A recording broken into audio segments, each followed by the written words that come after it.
SSTV. Hi welcome to SSTV. ఈరోజు big boss ఎపిసోడ్లో ఏం జరిగిందో తెలుసుకుందాం.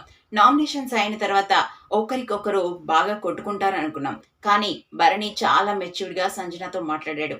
దివ్య తనుజ నన్ను నామినేట్ చేసినప్పటికీ నాకు వాళ్ళకి ఉన్న బాండింగ్ ఏ విధంగానూ బ్రేక్ అవ్వదు. వాళ్ళ మీద నేనేం కక్ష పెట్టుకోను, వాళ్ళ మీద నాకు ఎటువంటి కోపం కూడా లేదు.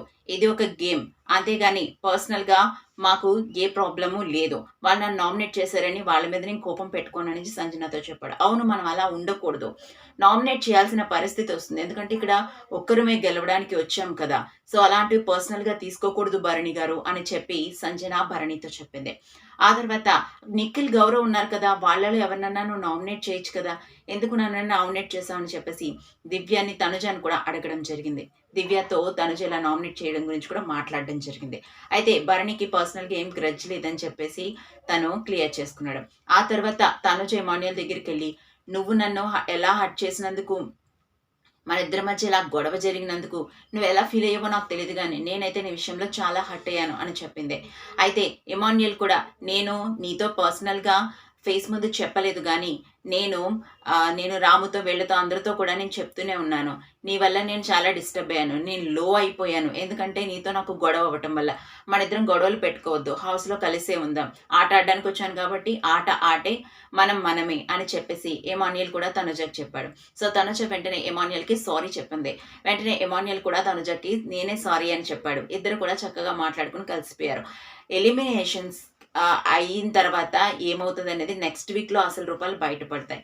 అయితే యాక్చువల్గా వీళ్ళ ఐదుగురు కూడా మంచి కంటెస్టెంట్సే కాబట్టి వీళ్ళ ఐదుగురు బయటకు వెళ్ళే ఛాన్సే లేదని చెప్పాలి. ఏదేమైనప్పటికీ కూడా తర్వాత బిగ్ బాస్ ఇంట్లో ఒక ఫోన్ పెట్టడం జరిగింది. వెంటనే తనుజ చూసి, ఏ ఫోన్ వచ్చింది అంటే మన ఇంట్లో ఎవరితోనో మాట్లాడడానికి పెట్టారేమో అని చెప్పేసి చాలా హ్యాపీగా ఫీల్ అయింది.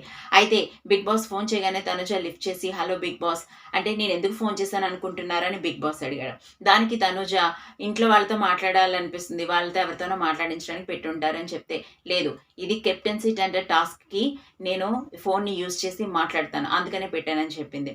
సో తర్వాత వాళ్ళందరినీ బయటకి దూరంగా వెళ్ళమని చెప్పడం జరిగింది. సో వాళ్ళందరూ దూరంగా వెళ్ళారు. సో తనుజ మాట్లాడింది, మీరు అందరికీ చెప్పండి ఇప్పటి నుంచి కెప్టెన్సీ టెండర్ టాస్క్ స్టార్ట్ అవుతుందని అని చెప్పారు.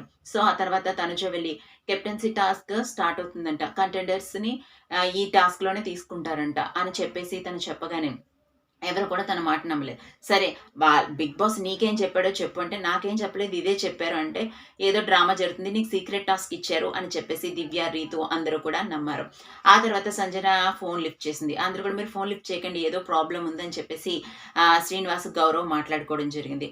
అయితే ఫోన్ లిఫ్ట్ చేసిన సంజన నీకు ఎలా ఉన్నారంటే, నేను అసలు బాగాలేదు బిగ్ బాస్, చాలా రోజులైంది, నాకు నా బిడ్డను చూడాలనిపిస్తుంది, ఒకసారి వీడియో కాల్ చేసి బిడ్డతో మాట్లాడించవచ్చు కదా అని చెప్పేసి సంజన అన్నది.